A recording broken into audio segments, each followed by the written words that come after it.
एक मरतबा फिर से खुशामदीद कहते हैं जी सरकार में। तो आजकल हम सब की एज एन इंडिविजुअल जो असेसमेंट है वो सोशल मीडिया को मद्देनजर रख के की जाती है। उस हिसाब से आप पॉलिटिक्स में बहुत इंटरेस्ट लेती हैं माशाल्लाह। यानी कि आपने मरीम नवाज साहिबा को भी नानी कह दिया, आपने उन पे तनकीद करके उनके साथ दुश्मनी भी मोल ले ली। उस दुश्मनी का शायद खमियाजा भी आप भुगत रही हो, यू नेवर नो। सो कहने का मकसद है, अब बयान फरमाया आपने एक ट्वीट में कि इस मुल्क में सदारती निज़ाम होना चाहिए। मुझे आप ये बताइए सदारती निज़ाम के 3 कोई फ़वाइद बताइए, क्योंकि हमारे मुल्क में कभी राज नहीं हुआ, हालांकि अमेरिका में ये होता है। देखिए, जैसे अगर हम किसी की आइडियोलॉजी को पसंद करते हैं तो सदारती निज़ाम का मतलब ये होता है कि एक आपका जो कैंडिडेट है उसकी आइडियोलॉजी को वेदर यू लाइक इट और यू डोंट लाइक तो डायरेक्टली आप उसको वोट करते हैं, वो इम्प्लीमेंट हो जानी चाहिए। So this is how we give a chance to the person कि जो हमारी सोच के मुताबिक जिस बंदे को हमने इलेक्ट किया है वो वैसा डिलीवर भी करेगा। अदर देन दैट तो बहुत सारी मुश्किलात हैं। आप तो जानते हैं सर कि पार्लियामेंटेरियन सिस्टम में, हमारे पार्लियामेंटेरियन सिस्टम में कितनी ज़्यादा करप्शन है, वोट बिकते हैं, सीट्स बिकती हैं। तो जब इस तरह का सिस्टम होगा और एक शख्स अगर तब्दीली की बात करता है तो उसको तो फिर बहुत सारी तकलीफें पेश आती हैं। He can't do it. मुझे लगता है कि are you in favour of PTI?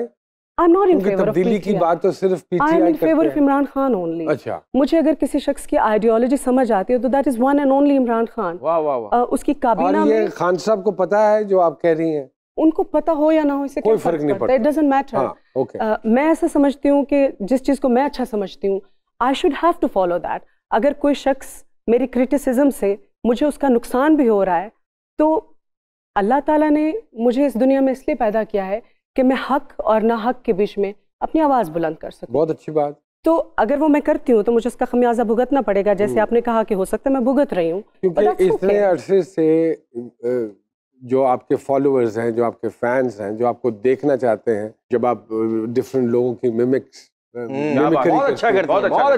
करती हैं and how successfully you did it, nobody did it. बस सर एक खालिश रह गई, इन्होंने रमजान का प्रोमो किया था, रमजान ट्रांसमिशन नहीं की। कुछ नहीं था। वीना जी ने एक चीज और बोली थी, वो कि 5 साल बाद जो है जैसे इलेक्शन दोबारा होते हैं तो लाइफ पार्टनर भी चेंज होना चाहिए। मैंने तो घर में जैसे ही कहा वो बर्तन पड़े मेरे ऊपर वो पांडे बताए ना नहीं, मतलब कि ये सोशल मीडिया में ये भी आपकी एक स्टेटमेंट बड़ी मशहूर है। बहुत सारी ऐसी चीजें जो मैंने कभी सोची भी नहीं है, वो मेरे मुतालिक मशहूर हैं। हालांकि बहुत सारी अच्छा, आप फिर वीना मलिक साहिबा ने एक ये भी स्टेटमेंट दी कि अब मैं अगर शादी करूंगी तो किसी मजहबी आदमी से। अरे Who were you referring to? We would love to know that. और मुझे बताइए कि इस स्टेटमेंट के बाद कितने मजहबी लोगों ने राब्ता किया है? अरे वो भी बताइए। बहुत राब्ता, मजहबी लोग ही राब्ता करते हैं। बहादुरी एक्चुअली हौसले का नाम है। आपका हौसला कितना बड़ा है। तो इसी तरह से दीनदारी का ताल्लुक कोई दाढ़ी या एक खास गेटअप से नहीं है। बहुत सारे ऐसे अभी फिलहाल इतने ज्यादा स्कॉलर्स हैं जो बात करते हैं, उनकी दाढ़ी भी नहीं है, क्लीन शेव है और वो इतनी खूबसूरत बातें कर रहे हैं। एंड आई एम सॉरी, लेकिन मेरी नज़र में एक ज़ाहिरी रुतबे का भी, ज़ाहिरी शक्ल सूरत भी अगर सुन्नत के मुताबिक है तो उसकी मैं बहुत इज्जत करती हूँ, बहुत एहतराम करती हूँ। अच्छी बात। अगर इंसान दीनदार हो और हुलिया भी वैसा हो तो सोने पे सुहागा है। तो अगर कोई ये समझ रहा है कि वो खाली उनका दीनदार जैसा हुलिया होगा तो आई थिंक या वो मशहूर होंगे एज दीनदार। मुझे लगता है कि मैं थोड़ी हुस्न परस्त भी हूँ। He has to be good. बहुत ज्यादा।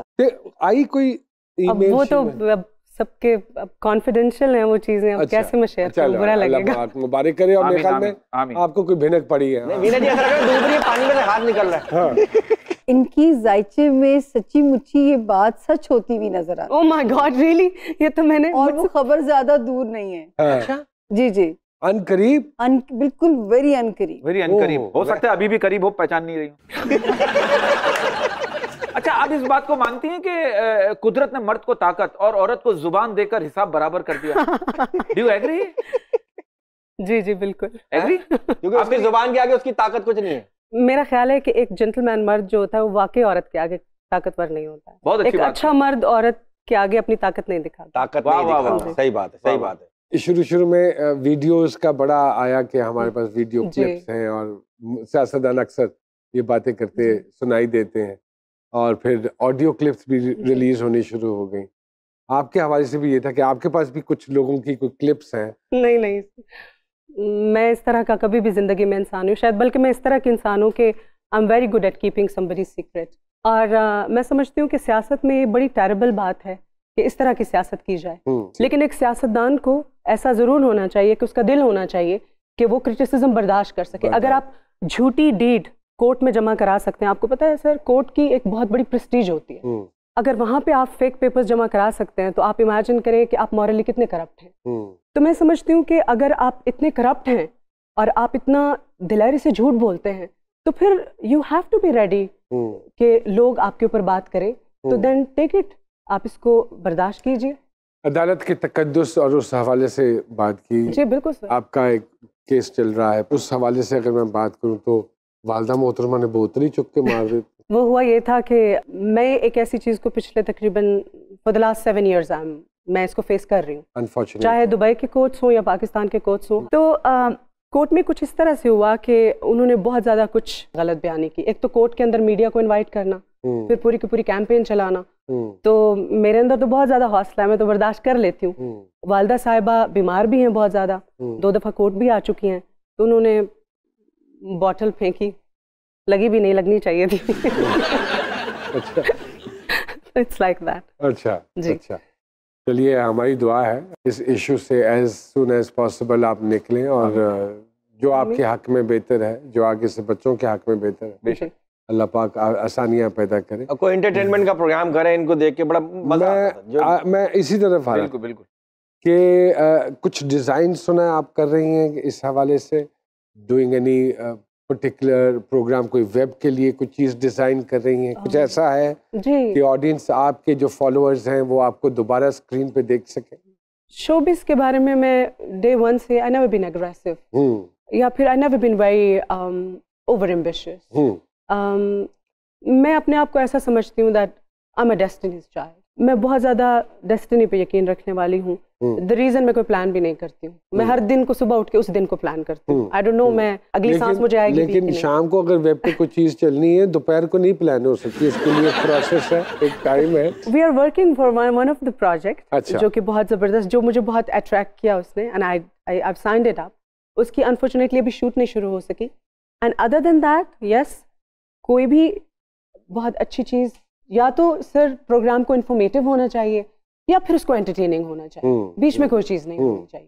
So anything like that would come up, I will do it, B it film और टीवी और बिल्कुल ठीक बात है। जैसी आपकी जर्नी है, जिस तरह आपने मजबूत औरत की तरह सारे प्रोसेस से गुजरी, डोंट यू थिंक सो ये आपको विमेन एम्पावरमेंट के ऊपर काम करना चाहिए, और जो भी आप बनाएं, चाहे वेब के लिए बनाएं या टेलीविजन के लिए बनाएं, उसकी बेस ही ये होनी चाहिए, don't you think so? I never thought about that, but this sounds a really good idea. यहाँ वक्त हुआ है एक छोटी सी ब्रेक का, कहीं मत जाइएगा।